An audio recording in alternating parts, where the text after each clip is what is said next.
Halo Bu Guru dan kawan-kawan sekalian. Pada kesempatan yang berbahagia ini, saya akan menjelaskan tentang hubungan-hubungan internasional yang ada di Indonesia. Mulai dari pemahaman beberapa ahli, makna-maknanya, lalu faktor-faktor yang menyebabkan hubungan internasional ini terjadi, hingga macam-macam rangkaian peristiwa hubungan internasional yang terjadi di Indonesia. Selamat menyaksikan. Menurut John Hears, hubungan internasional ialah mengidentifikasi hubungan internasional yang sebagai konsep yang membahas tentang suatu kebijakan luar negeri yang lebih mementingkan keamanan yang menjadi pusat perhatian kepada semua rakyatnya.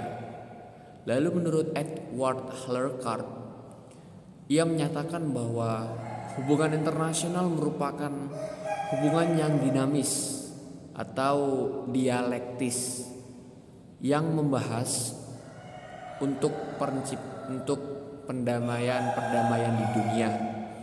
Lalu yang ketiga adalah menurut Robert Gilpin.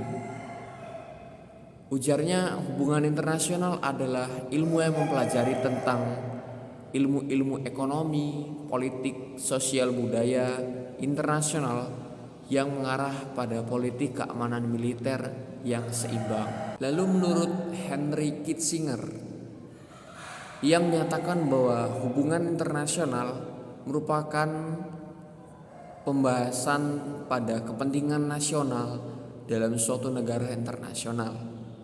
Lalu menurut tokoh selanjutnya yaitu George Kennan, ia menyatakan bahwa hubungan internasional ialah lebih membahas kepada prinsip dan tingkah laku dalam sebuah masyarakat.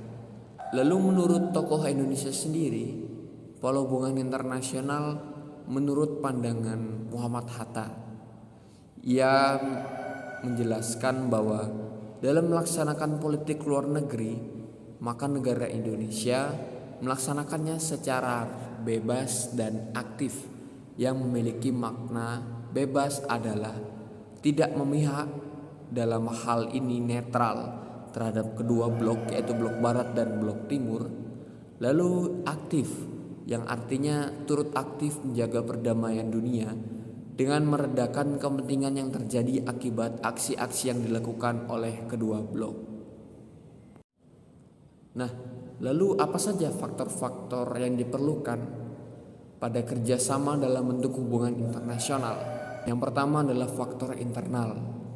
Yang dimaksudkan adalah adanya kekhawatiran terancam kelangsungan hidupnya baik melalui kudeta maupun intervensi dari negara lain.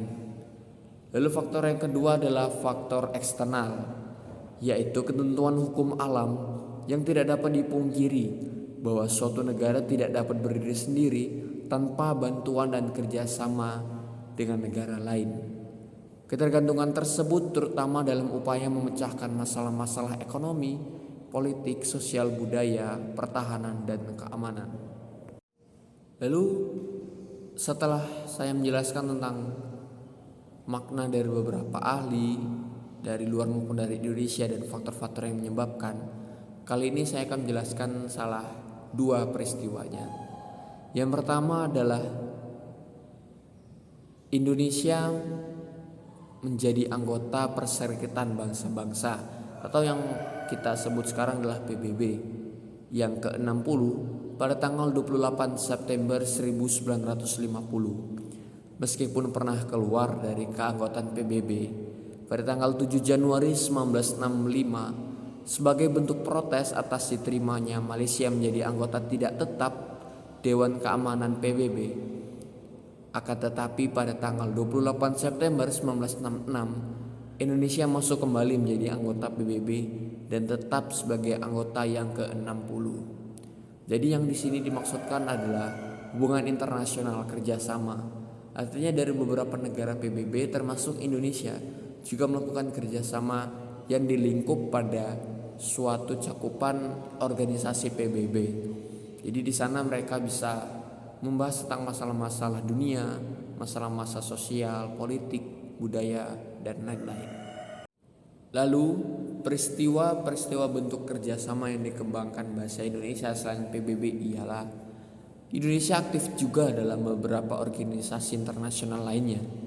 Hal ini dibuktikan dengan tercatatnya Indonesia sebagai anggota Organisasi Konferensi Islam atau OKI, Organisasi Negara-Negara Pengekspor Minyak atau OPEC, dan Kerjasama Ekonomi Asia Pasifik yang bisa disebut APEC.